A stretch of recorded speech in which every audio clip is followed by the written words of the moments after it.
Okay, guys, welcome to this next episode of the Strong Dad Army podcast. Today, my guest is none other than former Pro Rugby League player, Wayne Wagger Godwin. How are you, pal? Awesome, mate. I'm having skinny lager Thursday skinny lager night. So I'm good, mate. Thursday club at home. Thursday club at home, mate, yeah. So how are you, pal? How's lockdown treated you and your family, mate? I know we're pretty much out of it now, near enough, but how's things changed for you as, with kids, all that stuff?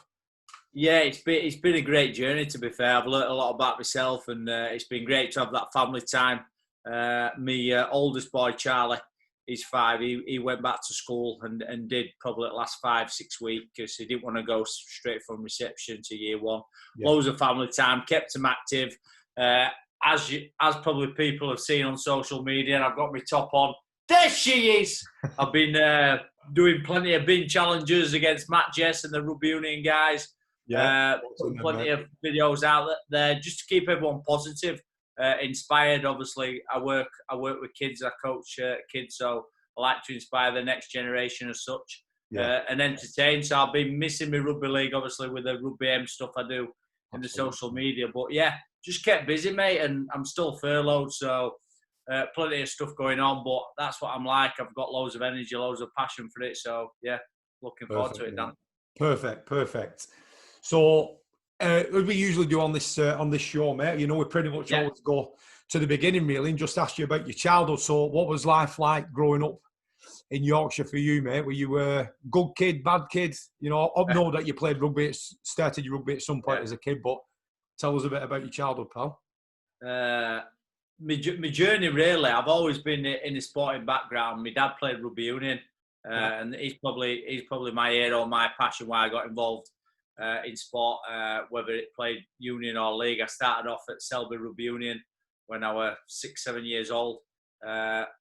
Academically, I struggled at school. I were well behind at school, like English, maths wise, but I got my energy and my passion and my confidence through PE and sport. So I started playing at a young age, really, and I just loved it. I loved the contact element, and then I started playing. My school were a rugby union school, Dan. So we used to play union, but I got playing at my local club, which were Nottingham Rockwell at the time, and they're not around anymore. So when you talk about grassroots rugby league, I love grassroots. I love giving back to the game, and I love running camps for Rugby AM and Elite, and going back to amateur clubs. And my amateur club's not there anymore, but I've got great memories. So yeah, from childhood I played all 9s, 10s, 11s, 12s.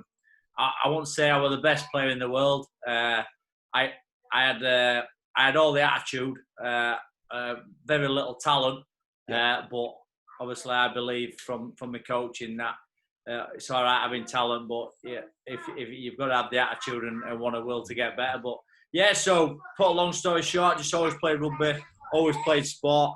I signed on at Castleford Tigers when I was 15 in the old scholarship system. But yeah, great childhood, very sporty background.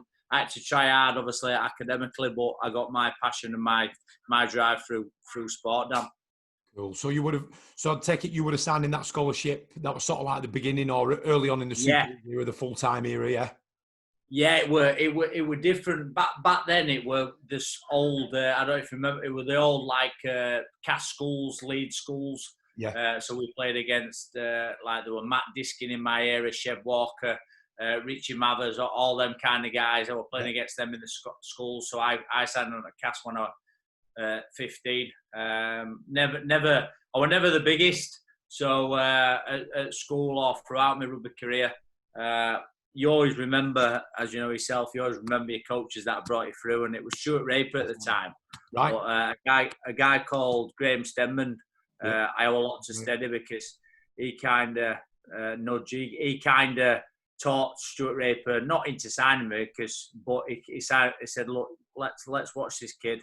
He's got a lot to improve on. He might be small in stature, but he's got a big heart. And yeah, they took a punt on me, and I don't think I let him down. So I kind of got my breakthrough through Cass, and it was like the 15 scholarship, and then I went into the academy, which I'd love. It was great. Looking back, it was a great stepping stone. So I went from like the amateur to the like school games as such, the district, Castleford district, into the scholarship signed there. Then I went academy 18s, and then I used to play on a Thursday night for Cas 21s. There used to be, I remember there used to be down lane. There used to be like a couple of thousand watching you on a Thursday night. And if you played well on a Thursday night, Stuart Raper and all the first team squad used to watch after training. If you played well on a Thursday night, you'd be on team sheet to play on Sunday. Yeah. I remember playing well against St Helens, my first breakthrough season in 2001. I had a great game on the Thursday night, played first half an hour, and I got dragged off. I thought, what's happened here? And someone had pulled out in first team, and I got my shot. Do you know, from obviously being in that kind of environment and that kind of impressed. So I'd love to see something like that back. Yeah, so was that a case of like Stuart telling your coach, right, I need him off the field because I need him on Sunday or whatever, Yeah, so it was great. So I was buzzing, and I'll never forget my debut. I made it against one of probably the biggest packs that were going, Bradford Bulls at the time. So yeah, there were some big players. There were like Robbie Henry Paul, there were Mick Withers, Lee Gilmore, Leon Price, Jimmy Lowe, Jamie Peacock, Stuart Field, and Joe Vagana. So how old were you at this time then, pal? I'd have been 20, 21. Yeah. No, younger, 19. What I'm on about, 19. So I just turned 19. So it were when Bradford went to Valley Parade. So they had that year there from Odsall, and squad number 26. Never forget it. My shirt was massive. Kit man said, "You're just gonna have to wear what you get, young lad. You're not a big timer yet." Chucked me my shirt. We got beat 44-4, but I tackled Big Baloo off kick-off, my first tackle in Super League. First team debut. I just closed my eyes and thought, I've just got to grab one leg here. I'll never forget it. And that was kind of my debut season, 2001. I wouldn't say I played many games, but I came off bench for 5-10 minutes, kind of rotating with Aaron Rape at the time. Cool. So at what point was it then that you made that transition? How old were you when you became that, full-time first teamer? Was that much or was it a while? No, I went full-time at 19. So I went to Ponty College. So I left school, went to college because I wanted to concentrate on my rugby as well. But I knew, obviously, education. I went. I didn't give up on me English, even though I failed me English at school. I went back to college because I knew it was important to get me English. So I managed to get my maths and got my other ones. Ended up doing all right, really. But then I thought I'll go back to college, get me English because I know I'll need it for jobs and different stuff. But I was also really into my rugby then. So I was like just living rugby. I was like just always at the field, always a ball in hand. It what I wanted to do. It were one of them really, like surreal really, just thinking back then, Dan, I just thought, do you know what? I want to be a professional rugby player. Nothing's going to get in my way. And that's kind of mindset I had. I had loads of setbacks, loads of injuries, operations, but I just kept going. And I suppose, I think the thing with that is as well, like especially at such a young age, knowing in your mind that rugby that's all you wanted to do, and that nothing was going to stop you. I mean, but even being able to push yourself to go and do the English still at college, a lot wouldn't do that, would they? Because no matter how much the clubs might tell you your education is important, which I know they still do these days, and probably to even a bigger extent. But even though I know they were doing it back then, I think it's testament to your character, that mate. And so you thought, well, I do need something to fall back on, just in case, or for when you're older as well, massively. When you can't play anymore. I don't regret it because a lot of my mates now are still trying to pass the English. It's a lot harder now than probably what it was back then when I did it. But I think it was a big driving force behind me. I'm lucky, Dan. I've got a big family. My mum and dad are brilliant. I've got an older brother, and academically he's a lot smarter than me. But I was better at sport than him, so I did him on that front. But I had a great upbringing, to be fair. Really grounded. Plenty of love. And if I've got that same relationship with my boys as what I've got with my parents, then I've cracked it. Yeah, no doubt you have, mate. No doubt you have. From seeing your videos, mate, I'm sure your lads have a right good laugh for you. Oh, mate, they think I'm crazy but I have a good laugh. Like when I'm doing some videos, people always comment, your kids are just used to it now. I've had a few dad fails, dad's fails, hitting with ball a few times doing these bin challenges, but it's all grounded it. It's all accidents, and I'm on his fourth day in, Dan, and as you know, our Charlie's already broke his metatarsal. I believe so. Fell off a climbing frame, so dad failed again. But no, I could do. Kids are kids out there that love climbing. He'll learn. This was only yesterday, wasn't it, pal? This was only yesterday. This was all yesterday, yeah. So, like they say, the comeback's greater than the setback. So you're just learning already, innit? I'm just learning. Okay, pal. So, you know, your first team at Castle, where in your career then did it come that you were going to move on? Because obviously you didn't play your full career at Castle. So how did that come about? Was it a case of clubs coming in for you, or were you just not offered a new contract, or did you just fancy a move? What was it for you, pal? No, I've opened up to this really because a lot of Cas fans. I'm from Cas. I'm a Cas fan. So for me, I used to watch these guys I played with. So they were like Dean Sampson, Dale Fritz, John Wells, Danny Orr, Adrian Valls. They were all some players that were playing when I made my debut. I went first team 19 full time, and it was surreal playing alongside these guys that I'd ask for autographs on the field. When you used to old school, where you used to run on and get the tie-ups. That's what I was just going to say. Yeah, you used to get the tie-ups. I'll never forget it. I had all full cash. I used to follow a moment away. So I've gone from like a fan to a player back to a fan now. I'm retired. So I've been pretty lucky, but I never thought I'd leave Cas because I'm a Cas fan and at heart, in my blood, I'm all Cas. I know it's easy for me to say this, but we got relegated in 2004 against Wakefield last game of the season, and bit of a surreal, strange year for me personally, 2004, because even though Cas got relegated, my hometown club, I was devastated, in tears, in bits. I'd signed a new 3-year deal, which I told everyone I'd signed a new 3-year deal, wanted to commit to the club. I'd got number 9 shirt, I'd worked hard, I'd come through juniors.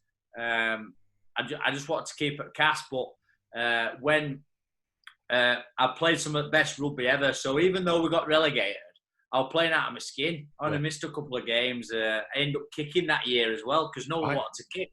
So I ended up just practicing goal kicking, and I ended up kicking a few goals as well. So, I had a good time. I got picked for England A that year as well. Dennis Best, Carl Harrison. So I got picked for England that year. And no one really made me leave. I just, at that time in my career, I was 22-ish. And I just felt that the advice I got, not just from my agent and people in the game, that not like I'm big-headed, but I just felt like at that time in my career, I was really motivated and real, I just wanted to keep going. I felt like I wanted to keep playing at the elite level. And I felt like dropping down a division. Would I come up? So I had a few clubs interested in me, and I nearly signed at Bradford on a 4-year deal when Jimmy Lowe's retired. But that didn't come about. Brian Noble, asked Brian Noble, he did me on that one, tell Nobby. They ended up signing Ryan Hudson. So Huddersfield, Wake and a few other clubs came in for me. And I nearly stayed at Cas, but I just wanted to play in Super League still. So, at the time, the England coach was Dennis Betts, and he was Wigan coach. So we kind of came to a deal, and I ended up signing alongside Terry Newton, God bless him, turned into one of my best mates, close friends. And if anyone asks me about best player I played with and against, it's always someone in my position like Tez. I learnt a lot from Tez, tough competitor, great guy. Didn't see me as a threat, wanted to help me. Because I'd lived in Cas all my life, so I just remember getting up one day. I'd still living at my mum's and dad's, chucking all my gear in Renault Clio and driving through to Wigan. I moved in with Luke Robinson. I lived with Kev Brown, Brian Carney. So I just travelled about in Wigan. But I had 2 great times. And in hindsight, without going on to that, I wish I'd some of me wish I'd have stayed at Cas and that loyalty kind of thing. But at the time, I just felt like I just needed that little bit of change. I wanted to keep playing at the highest level, but everyone's entitled to the opinion on whether I should have stayed or not. And it's like, so I signed at Wigan for 2005 season. And the thing is, mate, it's, you know, obviously, I'm sure you don't need me to tell you this, but it's like you're wanting to play at that highest level. And don't get me wrong, there's a lot to be said, I think, for, you know, when you hear some of these, you know, some of these players who like to stay with one club, whether they go up or down or whatever. Yeah. But, you know, I respect that as well. Each to their own, you know, absolute respect for that. But I've got nothing but massive respect for those that are like, well, it's only because I want to play at the top level. It's not because of money and this, that, and the other. It's because you just want to play not just for the best, but against the best as well, don't you, mate? Yeah. It's ambition. I just had that ambition. And because even though it wasn't Great Britain at the time, it was like England A. So just to name a few players, I picked it out because you have to remember your journey because you forget that much. I've been knocked out that many times playing hooker. Like there were like Rob Parker at captain, there was Sean Briscoe, Andy Coley, Ewan Dowes, Jamie Langley, Rob Burr, Ben Westwood, John Wilkin, Luke Robinson, Curtie Eamon. Just to name a few players that were in that squad. And that were the England A. Yeah. And so to be alongside that, and one of my probably favourite career moments, we played Russia in Moscow Stadium. Great experience. We beat them 98-4 and ended up scoring a try and kick 15 out of 17 goals. Always bring it up. It's just a milestone, just a bit of banter. So I scored 34 points in the game. So if I hadn't signed at Wigan, I probably wouldn't have had. Dennis Betts might have not picked me and Carl Harrison, but that were a great trip as well. So I had a great year. 2004 it was strange because played my best stuff and my own town club got relegated, but I couldn't have tried any harder to keep them up. And I respect anyone who's a one club man, and I respect people who move on journeys because no one will believe me when I say it when this is aired anyway, Dan. But I signed on less money at Wigan than what I would if I'd have stayed at Cass, and I swear on my kid's life that if I'd have signed that 3-year deal at Cass, I'd have been on more money than when I went to Wigan. I went to Wigan for the opportunity because there were Andy Farrell, Sean O'Loughlin, there were Gaz Ock, there were just players there what I thought would bring me through. Yeah. And it makes sense though, doesn't it, mate? So, like I said, you know, some may not believe you, but who gives a shit, pal? Who gives a shit? Right, pal, so we're getting towards the tail end of your career then, mate. What was the retirement a decision of your own, or was it injury that made you call it a day, or how did that work out for you, mate? How did retirement come about? Yeah, I'd obviously moved on throughout my career without going on. Left Wigan, went Hull FC, and then went Bradford, and then went Salford, and then I had a stint at Dewsbury. I loved my time at Salford when at back end of my career, really. Matt Diskin had signed at Bradford, and I'd done 3 or 4 years at Bradford. I was loving it. I was really enjoying it, and I knew when Franny Cummins had come on board with Mick Potter, that Wagataurus, Wayne Godwin's face probably didn't fit their mould at the time. But I respect that as well because coaches, hardest job in the world because you've got a big squad. You can't keep everyone happy. I just rather have a coach now, Dan, that's honest and just says, look, like Peter Sharp at Hull FC, he told me, we're signing Sean Berrigan. I apologise, Wagger. We signed you on a 3-year deal at Hull FC, but you're open to go look at other clubs. That's when I signed at Bradford and different stuff. And then I went playing part-time at Dewsbury, which I loved initially.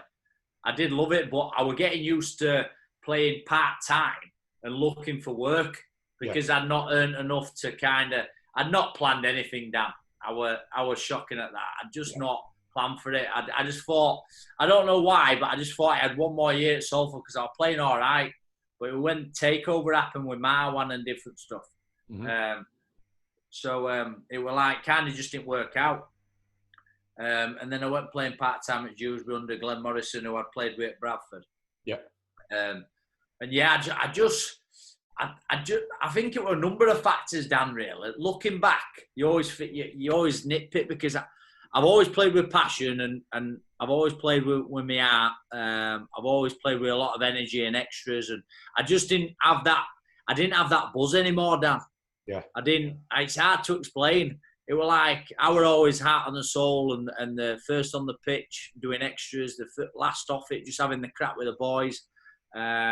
Just whether I got injured, had operations, I'd still go in and train and want to be the best. And I lost that drive for it. No disrespect to Dewsbury. I just went. I tried training like a full-time pro. Yeah. But I was part-time, and I just couldn't recover. And my left knee, I've had 3 or 4 operations, and I wasn't playing the best rugby, to be fair. Yeah. I was playing all right, but I wasn't playing to Wayne Godwin Wagatora Super League level. I wasn't playing to the highest standard I could. And I couldn't get my head round why. And I just said to me, hardest thing I've ever done is go round to my dad and I think my dad misses it more than me, Dad, to be honest. Yeah. Because he used to go home and away, and he used to do London each day, and my family miss it as well. And I still do miss it. Yeah. You'll never stop missing it. I just had to look at mirror, sat my dad down and said, Dad, I just don't want to do it anymore. It's not like I got afraid because I had 16, 17 operations. It wasn't the contact element. It was just... I didn't go out there and enjoy it anymore. It was weird. I lost that love for the game to play it. And I've kind of got it back, but it's too late now. I'm 38. This is it, mate. So right. So you called it a day. You said you didn't plan very well. So what happened next for you then, pal? What did you pick up what you could? Yeah, I was pretty lucky in the fact that one of the sponsors' friends, he had a knowledge company, and he kind of made a role for me while I was playing at Dewsbury. So it kind of were a big transition because I knew I wanted to coach and I wanted to get into teaching, or I thought I wanted to get into teaching. So when I was at Salford, I did my petals, me teaching different stuff, not full on, just see if I dip my toe in, did all my personal training stuff, did my level 3. I was trying my best to try and figure out what I wanted to do, but problem was that I didn't know because I'd never had a job. So from signing on at Cass when I was 15, I'd never had a job because I went to college and signed pro at 19. And then when I was like 33, 34, when I retired, that was my first ever job. So it just got me used to emailing again and picking phone up, and I was nervous, and it was just learning a totally different industry. And I just treat it as work experience. So I did that while playing alongside Dewsbury. And then an opportunity came about. I've always been close friends with Ryan Hudson, Razza, through my Castleford days. And we've always been, because he played 13, I played hooker, and we've always been best friends. I mean, we've always been close, and we've always kept in touch throughout his careers. And he just set his elite academy, like a coaching academy, up on a night down. Mm-hmm. He says, do you want to come down and like kind of come and help, bit of extra money, and on a night? And it partnered up with Danny Orr at the time. And I was going down, I thought, God, I love this. I love inspiring these kids. Kids were loving it. Loads of different drills, what we'd learned from his professional background, putting it onto these kids from 5 to 11, 12-year-olds. And I thought, do you know what? This could be a job for me. I love the coaching. I love that because I've got loads of energy for it. I'm like a big kid myself, but also with that tactile, obviously, it's all right.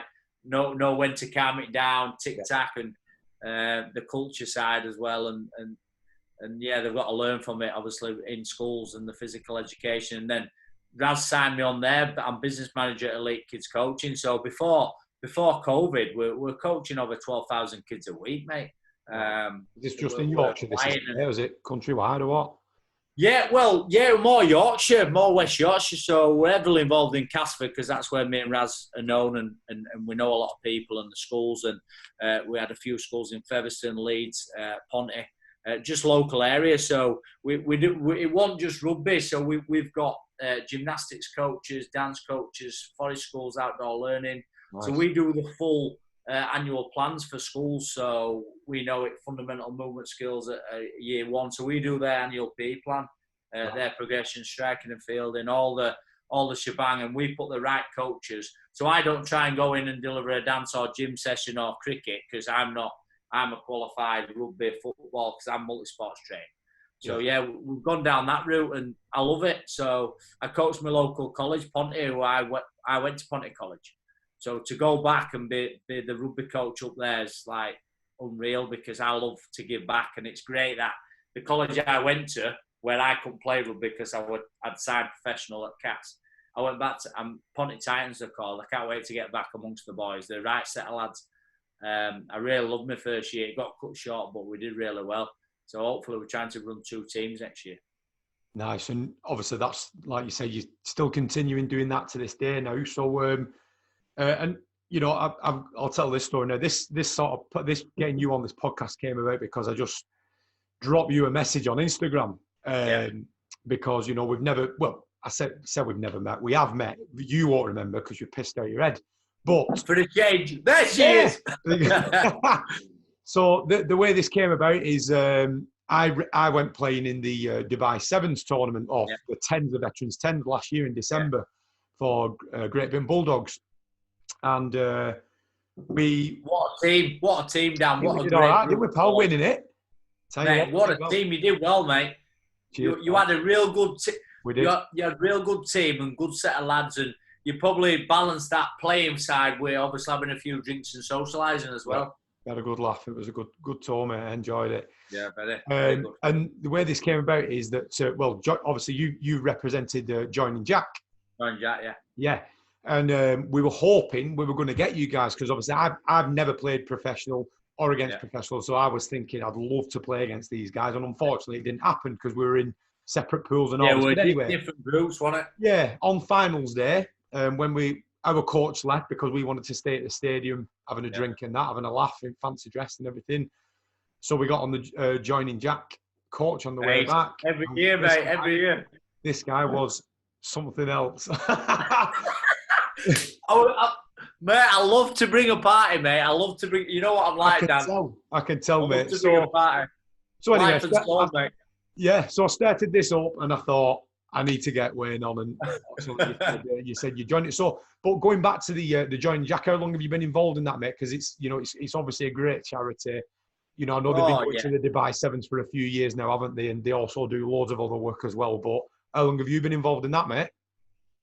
Joining Jack, it's massively close to my heart, and I remember I'm close friends. I went to school with Alex, Jack's mum, and I played with and against Andy Johnson for a while. Yeah. I remember when it first happened, and they were getting all the players to do the sign. I was at Salford at the time, Joining Jack's sign, and I remember when Jack got diagnosed, I didn't really know anything about Duchenne muscular dystrophy, and I was looking at myself because when it's one of your close friends you played rugby with, and I've got kids now, so I can relate to it even more than ever. You just feel helpless. You just want to help them. So I've always done as much as what I can for Joining Jack, and it's got really big. It's not just for, obviously the money goes to research for Duchenne, not just to Jack. It's for all the boys with Duchenne. So. Yeah, I do as much. I do I've just done the virtual 50k, 50-mile bike ride for Joining Jack. So I did that a couple of weeks ago with Gaz Carvel, Ewan Dowes, Keith Senior, and a few of my brother and a mate. So yeah, we try. Me and Dowsy, Ewan Dowes especially, we try and do as much as what we can. We do we've got the 10k virtual because I feel for the charities. Obviously with COVID and they can't fundraise like a lot of charities have had a massive hit because of what's happened. So they can't get in big groups.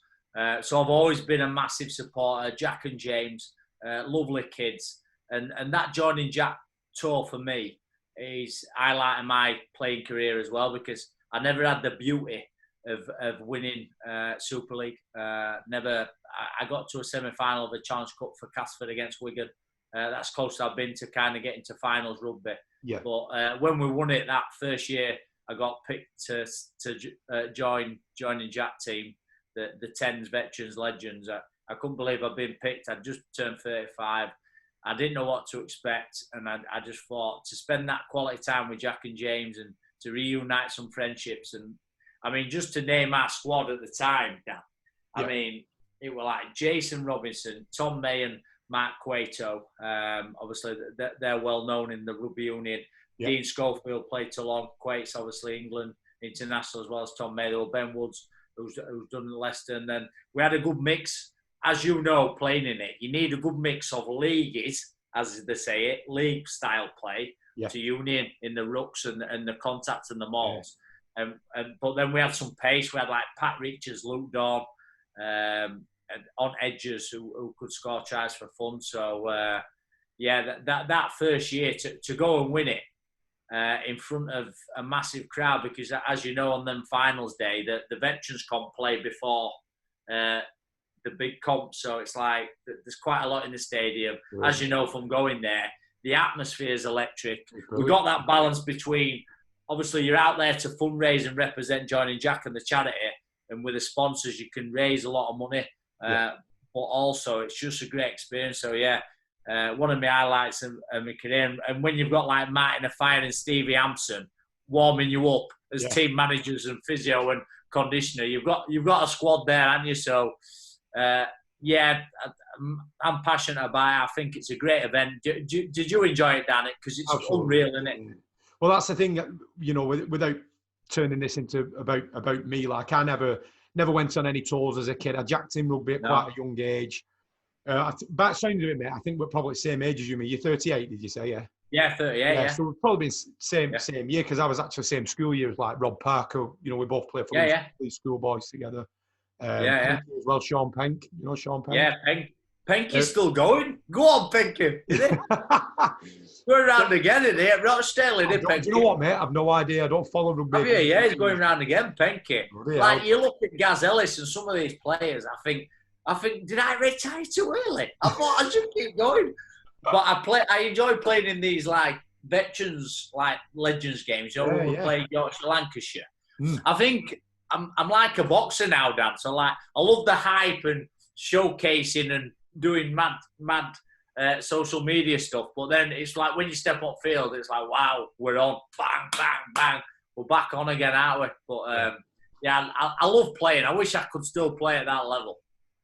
Absolutely, mate. I mean, and that's the thing, mate. I loved it, but, you know, I was wrecked after it, because I went back playing in my early 20s, did a few years, then jacked it in altogether. I played the odd game for the fire service now, and then I got the opportunity for this. And I was like, you know what? I had a word with Mrs. and she was like, get gone. You need to do it, because life experience and the journey and the people you meet. And every year we get close with the Bulldogs, because a lot of you guys come to the dinner, Joining Jack dinner, the golf day, and that's right, and that night. So that I really appreciate all that stuff as well that the Bulldogs do, and but you see that many people, you know, out there, and it's great. That's what I miss about rugby, like you guys, the people involved in the game, and that's the big beauty why I've got a good mix with the coaching side at elite, and then the media and the Rugby AM stuff, what gets me to games, and the grassroots, because, I love getting down to grassroots games and going to Cumbria, Maryport and Wharf-Brow and all these clubs who've got volunteers who are doing so much amazing work, and it's just going unnoticed. I just think it's unreal. I just pump a lot of money into grassroots. I love it.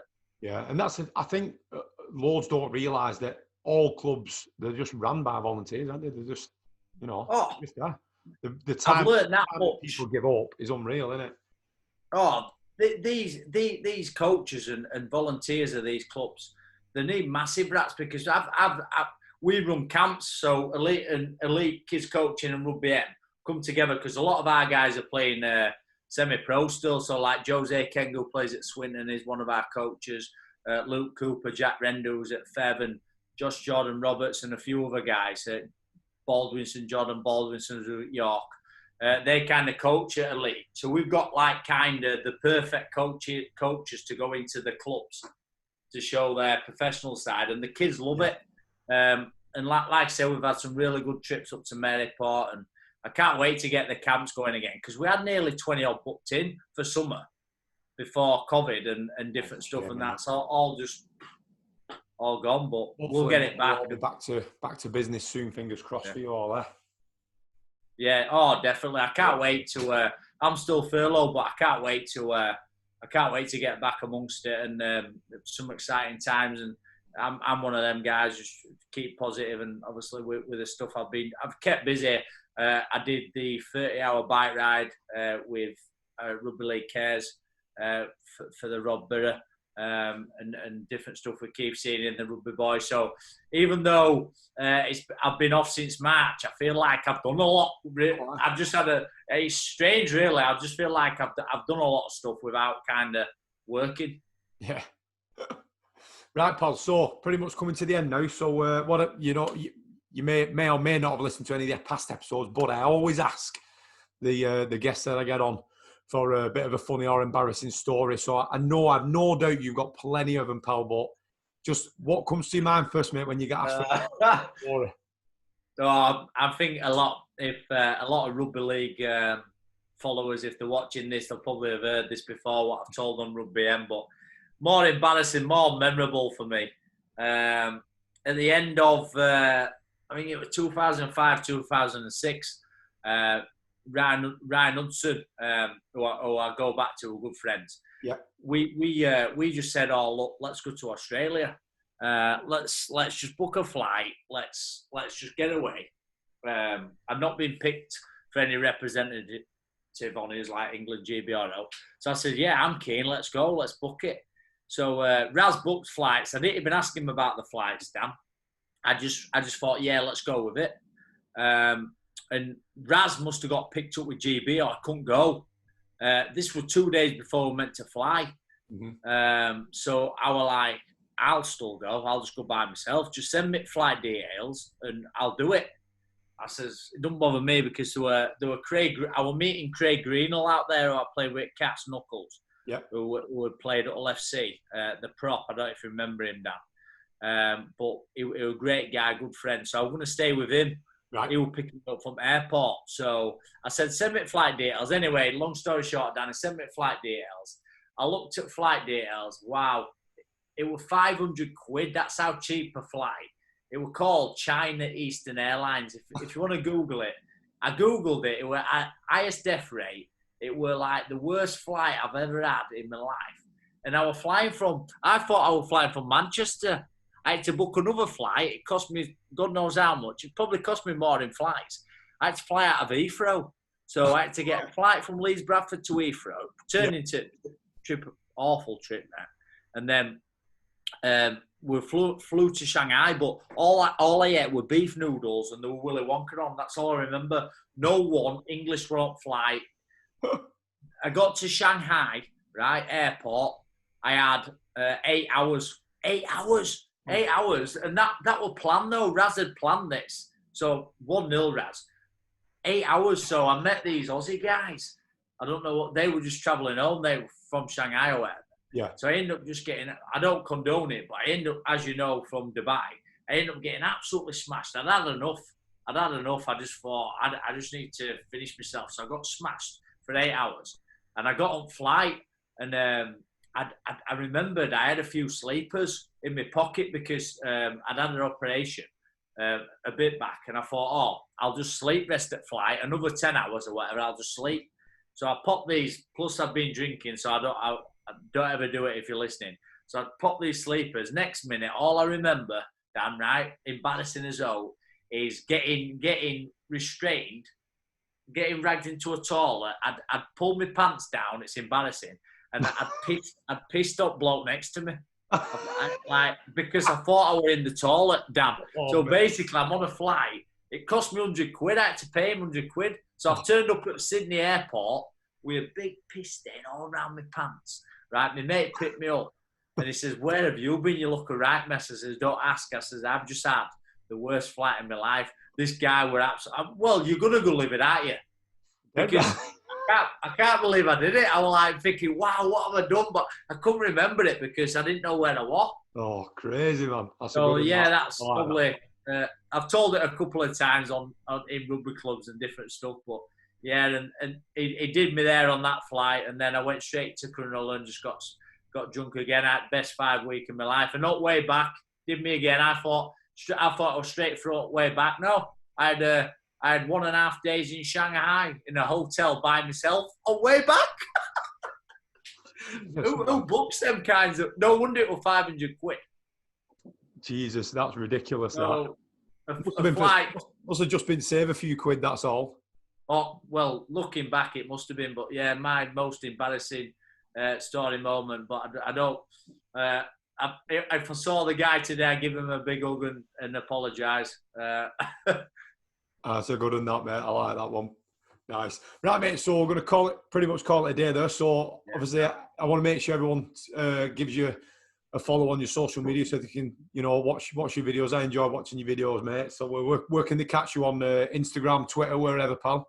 It's at Wagataurus on both my Instagram and Twitter. Yeah, so yeah, like I say, I just try and put as much positive stuff on there, and the stuff you're doing as well, Dan, brilliant. And yeah, I just like keeping people active into the fitness. I love me training myself, like yourself do with the fire and the PT stuff, and